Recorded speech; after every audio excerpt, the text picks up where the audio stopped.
Assalamualaikum warahmatullahi wabarakatuh. Kami dari kelompok 2 Filsafat Hukum Islam akan menyampaikan hasil diskusi kami yang berjudul Pengertian Hukum dalam Paradigma Positivisme dan Hukum Islam, yang beranggotakan saya sendiri M. Afnan Nadif 102, Nafis Egi 157, dan Wahyu Ningsih 162. Rumusan masalah sendiri terdiri dari 3 hal. 1. Apa itu paradigma positivisme, sejarah dan perkembangannya? 2. Bagaimana hukum dari sudut pandang positivisme dan Islam? 3. Bagaimana hukum sebagai kesepakatan sosial? Paradigma positivisme, sejarah dan perkembangannya. Definisi positivisme berasal dari kata ponere yang berarti meletakkan, kemudian menjadi bentuk pasif yang berarti diletakkan. Dengan demikian, positivisme menunjukkan pada sebuah sikap atau pemikiran yang meletakkan pandangan dan pendekatannya pada suatu. Umumnya, positivisme bersifat empiris. Positivisme memiliki arti bahwa ilmu adalah satu-satunya pengetahuan yang valid dan fakta-fakta sejarah yang mungkin dapat menjadi objek pengetahuan. Dengan demikian, positivisme menolak keberadaan segala kekuatan atau subjek di belakang fakta, menolak segala penggunaan metode di luar yang digunakan untuk menelaah fakta. Positivisme melambangkan pandangan objektivitasnya dalam doktrin kesatuan ilmu pengetahuan, Unified Science, bahwa seluruh ilmu pengetahuan harus berada di bawah payung paradigma positivisme dengan kriterium bagi berikut. 1. Bebas nilai. 2. Ilmu pengetahuan harus menggunakan verifikasi empirik. 3. Bahasa yang digunakan harus analitik, dapat diperiksa secara empirik atau hanya omong kosong. 4. Bersifat eksplanasi, hanya melakukan penjelasan berkenaan dengan keteraturan alam semesta. Ilmu pengetahuan tidak menjawab pertanyaan why atau kenapa, tetapi menjawab pertanyaan how, bagaimana. Sejarah positivisme dan perkembangannya. Ajaran positivisme muncul pada abad 19 dan termasuk jenis filsafat abad modern.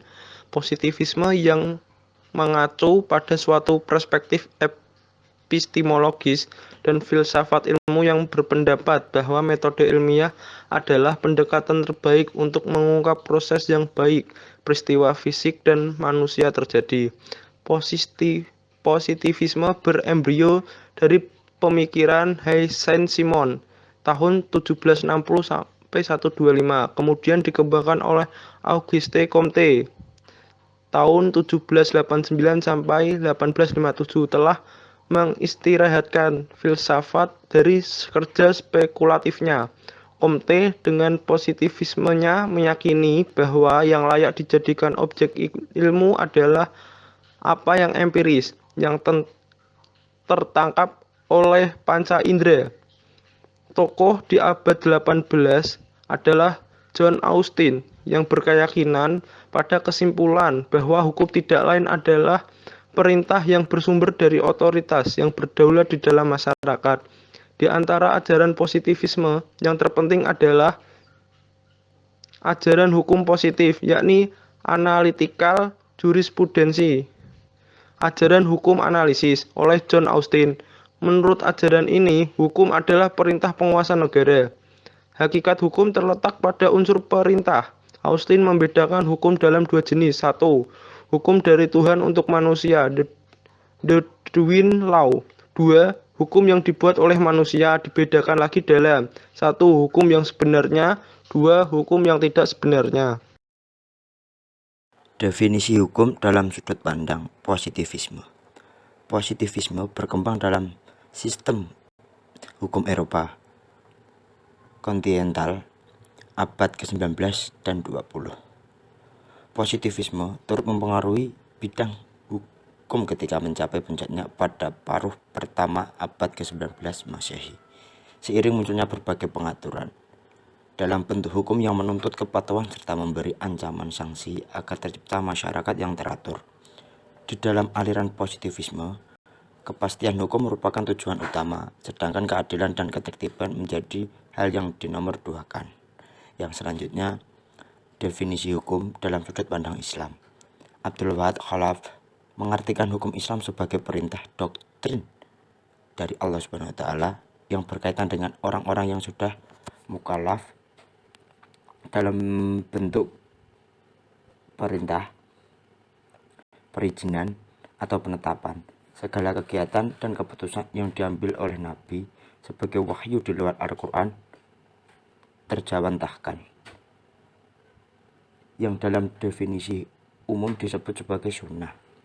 Dari kedua sumber itulah para ahli Islam termasuk Al-Syafi'i mengembangkan sistem hukum yang dalam literatur Islam disebut syariah. Hukum sebagai kesepakatan sosial. Ketika hukum sebagai kesepakatan, ada kalanya hal tersebut mengaruh kepada kehidupan sosial. Maka, berangkat dari situlah terdapat aliran sosiologi. Aliran sosiologi ini memandang hukum sebagai kenyataan sosial, bukan sebagai suatu kaidah. Jika positivisme memandang hukum tidak lain kaidah-kaidah yang tercantum dalam perundang-undangan, sedangkan sosiologisme memandang hukum adalah kenyataan sosial. Dengan kata lain, kaum positivis melihat law in books, sedang kaum sosiologis melihat law in action. Di dalam suatu masyarakat, yang oleh McLever digambarkan sebagai sarang laba-laba, yang terdapat berbagai kaidah yang mengatur hubungan antar individu yang bertujuan untuk tercapainya kedamaian, ketertiban, dan kesejahteraan. Pola-pola pikir manusia mempengaruhi sikapnya, yang merupakan kecenderungan-kecenderungan untuk melakukan atau tidak melakukan sesuatu terhadap manusia, benda, maupun keadaan. Terima kasih, sekian yang dapat kelompok kami sampaikan. Kurang lebihnya mohon maaf. Ada yang ingin ditanyakan?